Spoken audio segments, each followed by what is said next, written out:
वर्धमान नामक शहर में एक बहुत ही कुशल व्यापारी दंतिल रहता था। राजा को उसकी क्षमताओं के बारे में पता था, जिसके चलते राजा ने उसे राज्य का प्रशासक बना दिया। अपने कुशल तरीकों से व्यापारी दंतिल ने राजा और आम आदमी को बहुत खुश रखा। कुछ समय के बाद व्यापारी दंतिल ने अपनी लड़की का विवाह तय किया। इस उपलक्ष्य में उसने एक बहुत बड़े भोज का आयोजन किया। इस भोज में उसने राज परिवार से लेकर प्रजा तक सभी को आमंत्रित किया। राजघराने का एक सेवक, जो महल में झाड़ू लगाता था, वह भी इस भोज में शामिल हुआ, मगर गलती से वह एक ऐसी कुर्सी पर बैठ गया जो केवल राज परिवार के लिए रखी हुई थी। सेवक को उस कुर्सी पर बैठा देखकर व्यापारी दंतिल को गुस्सा आ जाता है और वह सेवक को दुत्कार कर वह वहां से भगा देता है। सेवक को बड़ी शर्मिंदगी महसूस होती है और वह व्यापारी दंतिल को सबक सिखाने का प्रण लेता है। अगले ही दिन सेवक राजा के कक्ष में झाड़ू लगा रहा होता है। वह राजा को अर्धनिद्रा में देखकर बड़बड़ाना शुरू करता है। वह बोलता है, इस व्यापारी दंतिल की इतनी मजाल कि वह रानी के साथ दुर्व्यवहार करे। ये सुनकर राजा की नींद खुल जाती है और वह सेवक से पूछता है, क्या ये वाकई में सच है? क्या तुमने व्यापारी दंतिल को दुर्व्यवहार करते देखा है? सेवक तुरंत राजा के चरण पकड़ता है और बोलता है, मुझे माफ कर दीजिए, मैं कल रात को सो नहीं पाया। मेरी नींद पूरी नहीं होने के कारण कुछ भी बड़बड़ा रहा था। ये सुनकर राजा सेवक को कुछ नहीं बोलता, लेकिन उसके मन में शक पैदा हो जाता है। उसी दिन से राजा व्यापारी दंतिल के महल में निरंकुश घूमने पर पाबंदी लगा देता है और उसके अधिकार कम कर देता है। अगले दिन जब व्यापारी दंतिल महल में आता है तो उसे संतरिया रोक देते हैं। ये देखकर व्यापारी दंतिल बहुत आश्चर्यचकित होता है।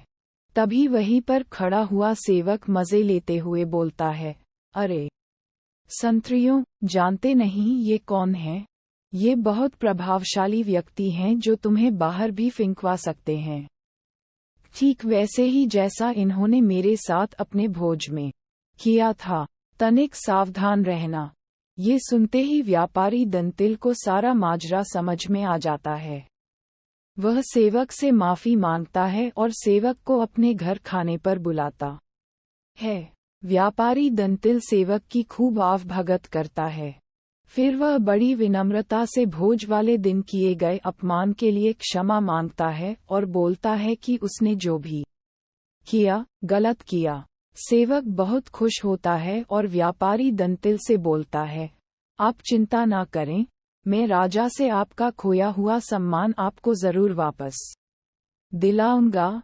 अगले दिन राजा के कक्ष में झाड़ू लगाते हुआ सेवक फिर से बड़बड़ाने लगता है, हे भगवान, हमारा राजा तो इतना मूर्ख है कि वह गुसलखाने में खीरे खाता है। ये सुनकर राजा क्रोधित हो जाता है और बोलता है, मूर्ख, तुम्हारी ये हिम्मत! तुम अगर मेरे कक्ष के सेवक ना होते तो तुम्हें नौकरी से निकाल देता। सेवक फिर राजा के चरणों में गिर जाता है और दोबारा कभी ना बड़बड़ाने की कसम खाता है।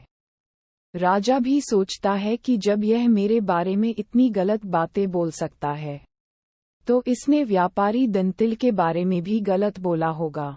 राजा सोचता है कि उसने बेकार में व्यापारी दंतिल को दंड दिया। अगले ही दिन राजा व्यापारी दंतिल को महल में उसकी खोई प्रतिष्ठा वापस दिला देता है। सीख: व्यक्ति बड़ा हो या छोटा, हमें हर किसी के साथ समान भाव से ही पेश आना चाहिए। दमनक से ये कथा सुनकर संजीवक ने कहा, ठीक है, तुम जो कहते हो वही करूँगा। तब दमनक उसे साथ लेकर पिंगलक के पास आया। बोला, महाराज, मैं संजीवक को ले आया हूँ। संजीवक ने भी पिंगलक को नमस्कार किया और पास ही बैठ गया। पिंगलक ने संजीवक बैल के ऊपर अपना दाहिना हाथ रखते हुए पूछा, आप इस वन में कहाँ से आए हैं? यहाँ कुशल से तो रहते हैं? संजीवक ने अपनी सारी कथा उसको सुना दी। पिंगलक ने उसकी कथा सुनकर उससे कहा कि तुम निडर होकर मेरे द्वारा सुरक्षित इस वन में विचरण करो। इसके बाद पिंगलक ने अपने जंगल का राजकाज नए मंत्रियों कर्तक और दमनक को सौंप दिया और खुद संजीवक के साथ आनंद से रहने लगा। संजीवक ने कुछ दिनों में ही अपनी बुद्धि के प्रभाव से जंगली पिंगलक की हिंसक आदतें छुड़ाकर उसे ग्राम्य धर्म में लगा दिया। पिंगलक भी उसकी बातों में रुचि लेने लगा। उसकी हिंसा की वृत्ति समाप्त हो गई। वह अब हरिणों और दूसरे जानवरों को अपने नजदीक नहीं आने देता था। कर्तक और दमनक को भी दूर ही दूर रखता था। परिणाम ये हुआ कि सिंह के शिकार से बचे हुए भोजन से ही पेट भरने वाले छोटे छोटे जानवर भूख से व्याकुल हो गए। कर्तक, दमनक और दूसरे जानवर इस स्थिति पर चिंता करने लगे। वे सोचने लगे कि जब भगवान शंकर के गले में लिपटा हुआ सांप गणेश जी के वाहन चूहे को निगल जाना चाहता है, जब कार्तिकेय का वाहन मोर शंकर जी के सांप को खाना चाहता है, जब सांप को मारकर खाने वाले मोर को भी पार्वती का वाहन सिंह खाने की इच्छा रखता है, तब यह अहिंसा का नाटक क्यों? दमनक ने कर्तक से कहा, अरे भाई, अब तो पिंगलक और संजीवक में ऐसी प्रगाढ़ मित्रता हो गई है कि पिंगलक हम लोगों से विमुख ही हो गया। हमारे कितने ही साथी भी भाग गए। हमें राजा को समझाना चाहिए। मंत्री का धर्म है कि वह ठीक समय पर राजा को समझाए। कर्तक ने कहा, तुमने ही तो यह आग लगाई है। तुम्ही ने इस घास चरने वाले जानवर को हमारे स्वामी का मित्र बनाया है।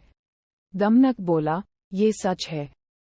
दोष तो मेरा ही है, पिंगलक का नहीं। किंतु मैंने जैसे उनकी मित्रता कराई थी, वैसे ही अब उनकी मित्रता को भंग भी करा दूंगा। कर्तक ने कहा, लेकिन संजीवक बैल होने पर भी बड़ा बुद्धिमान प्राणी है। उधर सिंह, पिंगलक भी भयानक है। ये ठीक है कि तुम्हारी बुद्धि तेज है, फिर भी तुम इन दोनों को अब अलग करने में कैसे समर्थ हो पाओगे? दमनक ने कहा, भाई, असमर्थ होते हुए भी मैं समर्थ हूँ। जो काम पराक्रम से पूरा नहीं हो पाता उसे भी चतुर व्यक्ति युक्ति से पूरा कर सकते हैं। जैसे कौए ने सोने के सूत्र के सहारे विषधर काले सांप का अंत कर दिया था। कर्तक ने पूछा, वह कैसे हुआ था? दमनक कहने लगा, दुष्ट सर्प और कौवे